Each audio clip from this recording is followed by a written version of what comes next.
What's up, my brother? Travis here, coming back at you inside the 14-day Warrior Unleashed Challenge.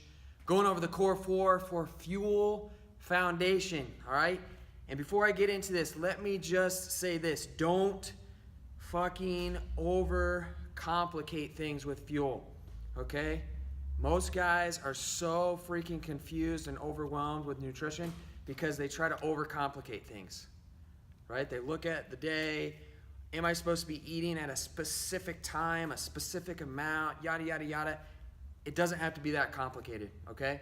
And so what Fuel Foundation is about is simplifying things, all right? There are simple rules that you're gonna implement into your day, and that's that. It's not more complex than that. There are a couple finer details on each of the rules. Just follow the rules, don't overcomplicate it, and understand that this isn't a one-all, be-all, end-all fix to your nutrition. Okay, what this is, Fuel Foundation. That's exactly what it's doing. It's building a foundation for your nutrition. All right, so you can essentially get nutritional freedom down the road, okay? Now you might be a little bit more advanced with your nutrition, or you might be just starting off. Okay, Fuel Foundation is about building that foundation so you can build off of that. Okay, most guys are so fucking all over the place with their nutrition. Some days they're overeating like crazy. Other days they're starving themselves. Or some guys just don't eat because their metabolisms are so screwed. You know, whatever it may be, this Fuel Foundation is going to help get you consistent with your nutritional intake, okay? Because if you're not consistent with your nutritional intake, then there's nothing that can really help you. Like, it's all about consistency. It's all about dialing in on your nutrition and getting consistent, all right? So understand that before we go into the details here, okay? So don't overcomplicate it, okay? So Fuel Foundation. Rule number 1 is the intermittent fast, okay? Why intermittent fasting? I love using intermittent fasting to help get guys dialed in. There's so many different benefits with intermittent fasting, from increasing your energy to helping regulate your digestion. Just it's going to improve you as a whole. Just understand that, okay? And so intermittent fast, at the simplest of it, is you skip breakfast, okay? Just skip your breakfast. So when I intermittent fast, I'll have my last meal like 8 o'clock at night. I'll go to bed. I'll wake up. I go all the way until noon or 1 o'clock, and then I'll break my fast, okay? And so your goal is to hit about 14 to 16 hours. That's where you really start to reap the benefits of intermittent fasting, is around that 14 to 16 hour mark. When you're intermittent fasting, what can you have? 0 calories, okay? I get questions all the time. Travis, can I have this creamer in my coffee? Can I have this MCT oil in my coffee? Like, just get rid of that stuff. Don't worry about it. Don't overcomplicate it. Just stick to water, maybe some coffee, some tea, whatever it may be. That's it. Water, water, water, right? Okay? So intermittent fast, okay? That's your first rule. Second rule is to have 2 to 3 meals a day. Real simple, okay? 2 to 3 meals a day. First meal, ideally, is breaking your fast, okay? What we're going to do is we're going to keep it at a protein and fat and greens meal only, okay? Protein is going to be in every single meal, bar none. That's like just an overall rule with your nutrition. You should always have protein, right? For this first meal, we want to keep it protein and fat and greens only so we can help maintain insulin levels during the day, so we don't have the huge boost and spike in blood sugar and then we have that crash. Instead, we're keeping it with proteins, fats, and greens. It's going to keep our energy levels a little bit more leveled out.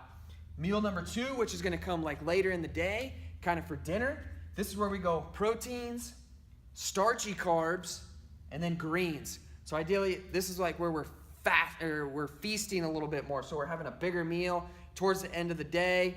These carbs will actually help us wind down for the day and help us sleep better. So there's a lot of benefits to backloading your carbs, so to speak, right? Towards the end of the day. The third meal is more of an optional meal, and this is for when you train. So you're going to have a post-workout fueling, right? It's so important here. Now, intermittent fasting comes into play. I get this question all the time. Guys get so confused. If you're training first thing in the morning, like if you're training at like 5 a.m., 6 a.m., whatever it may be, Like you gotta refuel yourself after your training session, okay? So intermittent fasting is gonna basically go out the window. Not a huge deal. It's not a make or break if you're not intermittent fasting. But if you're training super early in the morning, what you're gonna do is directly after that workout, you wanna have a lean protein source, so something like a whey protein, and then a fast digesting carbohydrate source. So we're thinking 25 grams of protein, 25 grams, maybe even 50 grams of carbohydrate, depending on what your goal is, all that stuff, right after your workout. So in liquid form, so like a protein shake with some carbs mixed in. For carbs, I like to go with cyclic dextrin. It's great stuff. It digests pretty much instantly, and it just replenishes your muscles, replenishes your glycogen, just gets you back on track into recovery mode, basically. And so what you can do in this instance, let's say that you train early in the morning, and you still want to have like a little bit of a fasting period. So let's say you train at 5, 6, maybe even 7 a.m. You're done at 8.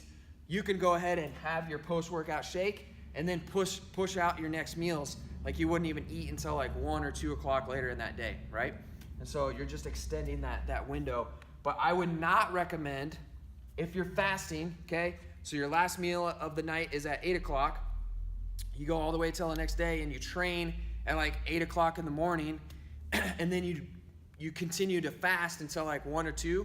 That's just putting your body through a whole hell of a lot of stress that you don't want to put it through. Because when you're intermittent fasting, when you're in a state of being fasted, your body is in a state of stress, okay? And so understand, if you're training crazy intense through fasting, that's cool, but you better make sure that you're fueling yourself directly after that workout. All right, so hopefully that makes sense. Third and last rule, track your intake. Track your intake. Simply put, track your intake. Get the MyFitnessPal app. It's free. Start tracking your intake. Don't worry about the goals and all that stuff that MyFitnessPal gets you. Just worry about your intake. Start tracking your intake. The reason why, because you become more aware of how much you're taking in. So you could be taking in too much, could be taking in too little. Who knows until you track. You need to get that data. Once you get that data, down the road, that's when you can start making finer tweaks and changes to your nutrition, because you'll know what you're actually intaking. Where most guys, they have no fucking idea, right? And so we need to know where you're at. Start building this habit in now, tracking your intake. You can actually weigh and measure your food if you want to go to the next level, but typically just tracking your intake is a good place to start. And again, it's about building that fuel foundation, all right? So hopefully that makes sense to you. Again, don't overcomplicate it. Just simplify these rules, follow these rules over the course of the next 14 days inside the Warrior Unleashed Challenge, and we'll be well on our way dialing things in with your nutrition.